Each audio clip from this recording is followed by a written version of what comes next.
Il est important de rappeler qu'on est dans une période de célébration d'abord de la journée internationale de lutte contre la corruption, mais aussi on est à la veille, la semaine prochaine, il y a la conférence,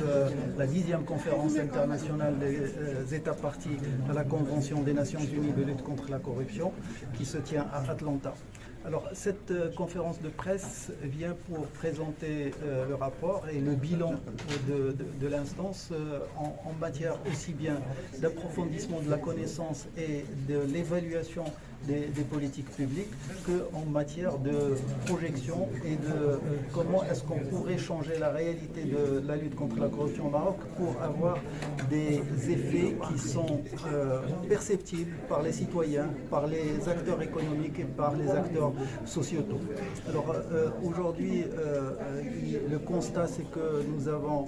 une situation qui reste insatisfaisante dans la mesure où le Maroc n'a réussi à changer ni sa notation ni son classement à l'international sur une longue période de pratiquement 25 ans et que malgré beaucoup d'efforts et beaucoup de plans gouvernementaux et même une stratégie qui a été lancée en fin 2015, mais que ces efforts n'ont pas encore porté leurs fruits et n'ont pas permis d'atteindre les objectifs fixés pour plusieurs raisons justement sur lesquelles l'instance s'est penchée pour faire une analyse approfondie des politiques publiques et de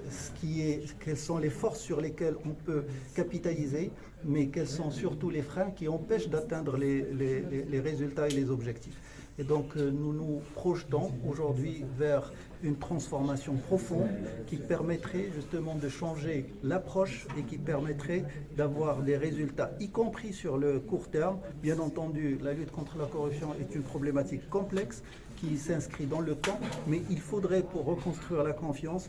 réaliser des